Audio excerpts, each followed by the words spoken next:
Salutare! Bine v-am regăsit!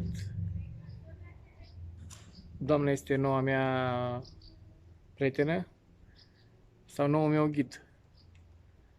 Ea mă va îndruma spre cele mai frumoase obiective din Brașov. Așa că, dacă nu aveți încredere în mine, puteți avea încredere în ea. Că sigur e mai veche și mai veche aici în Brașov. Așa că stați aproape, că vă pregătesc lucruri noi. Bună, bună! Sau salutare! O nouă zi, o nouă provocare. Astăzi ne-am hotărât să luăm la pas străzile Brașovului, din nou, nu că ieri n-am făcut-o. Ne îndreptăm, în primul rând, spre cea mai îngustă, a treia stradă din Europa. Strada Sforului se numește. După Google Maps, cât arată? 30 de metri, un minut. Într-un minut, suntem aproape. Avantajul că cazarea noastră, cred că ajungem imediat. Avantajul că cazarea noastră e în Piața Sfatului și cam toate obiectivele principale, gata, am și ajuns. Toate obiectivele principale se învârt în jurul Pieței Sfatului. Bine, în afară de telegondol, ce ține de Poiana Brașov și alte actea. Oricum o să ajungem și în Poiana Brașov. Acum ne aflăm pe strada Sforului. După cum am zis, este a treia, cea mai îngustă stradă din Europa. Priviți. Eu am mai fost de foarte multe ori, cu siguranță mulți dintre dumneavoastră ați fost aici. O cunoașteți?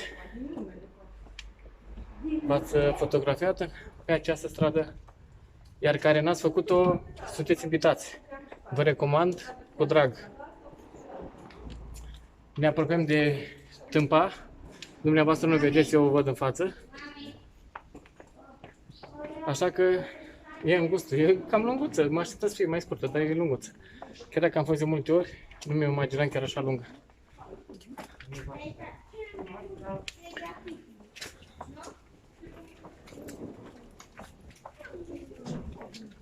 Stați că este aglomerat, trec mai mulți turiști. O să vizităm mai multe locuri astăzi. O să vedeți pe parcursul zilei ce locuri v-am rezervat pentru vizionare. Stați că eu locul dus să nu mă aplecă, poate mă trezesc cu capul belit. Și cam așa arată o stradă din Brașov, frumos. Mi-ar plăcea să locuiesc aici. Frumos.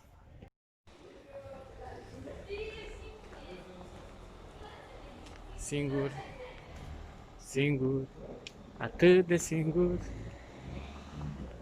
Bănuiesc că cunoașteți melodia. Salutare! Ne-am rătăcit, bănuiesc. Să ne dăm la o parte, nu ne calce mașina. Am luat-o la pas, așa și noi. Hai hui. Sper să nu ne rătăcim de-a binelea. Am glumit când am spus că m-am rătăcit. Nu m-am rătăcit. Mai ales că avem lângă noi. Oh. Trebuia să fiu culcat de tortinetă. 2, 3. Hai să vedem unde o luăm. O luăm pe sus. Așa.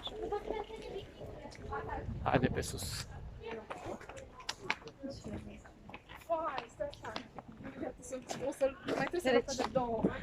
Urcăm.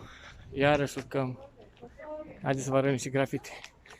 Brașovul e plin de grafite. Plin, este plin. Frumoase, nu pot spune că nu. Foarte multă culoare. Înseamnă că sunt foarte mulți artiști talentați. De ce n-ar fi și la noi la Iași? Urcăm Iar urcăm. Nu că nu mi-ar place, dar am o vârstă. Uf. Trec ani spre Tâmpa.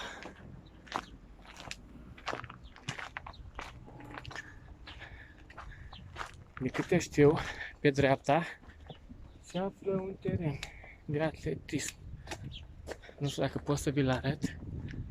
Sus. Nu mă pot urca. V-am zis că am îmbătrânit. Anul ăsta am împlinit 23 de ani. Cine știe, cunoaște. Cred că acum chiar m-am rătăcit. Irina. Apelăm la domnul Google Maps. O luăm la pas. Dacă vă plictisiți alături de noi,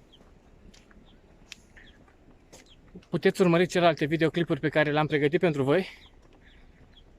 Nu uitați, ne-ar ajuta enorm să vă abonați la canalul nostru, să ne dați un like, un subscribe, un comentariu de bine, de rău, ce doriți dumneavoastră. Pe noi ne-ar ajuta foarte mult. Aici este în stânga, de fapt, tenis, un complex de tenis.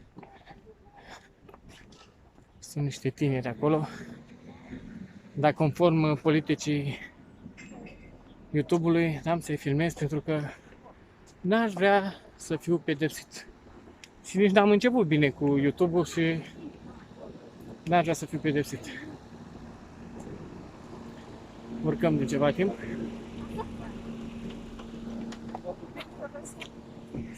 Hai. Urcăm, iarăși urcăm. Haide că mi-ați văzut fața destul. O să revin și cu cadre din față. Revenim. Am revenit. Deci, după cum vă spuneam, sunt câteva terenuri de tenis, antrenori, copii, tineri, talentați, viitorul României. Poate cine știe,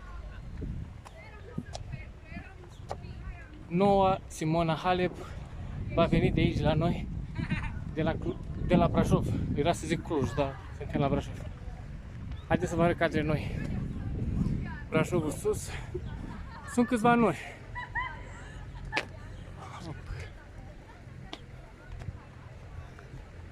Noi am mers ceva astăzi. Am mers și ieri.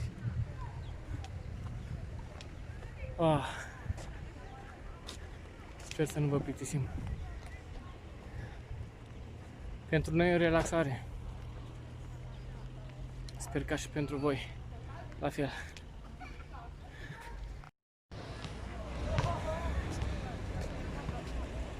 Ce îmi place foarte mult la Brașov și am observat-o de atâtea ori cât am fost aici și mi-ar plăcea ca și în orașul meu natal iar să fie la fel, e încurajarea sportului.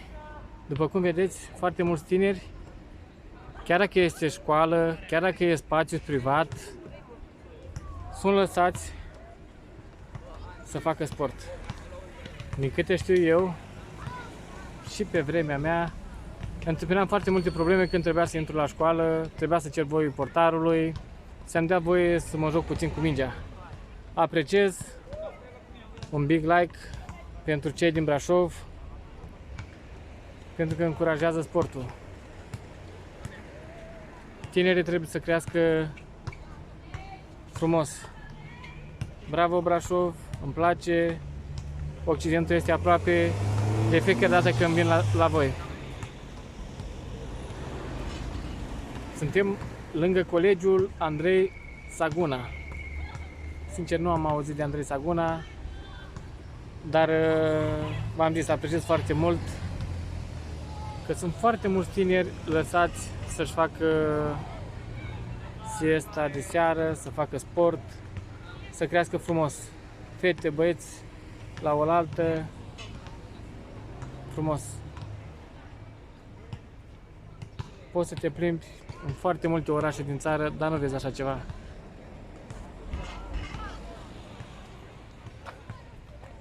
Și aici e doar un cadru.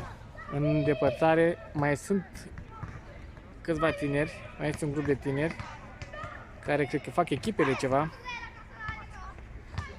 Sunt mai multe terenuri. Frumos. Apreciez. Big like. Brașovule, mi-aș dori să fiu și eu locuitor. Asta am vrut să spun. Revenim cu alte cadre.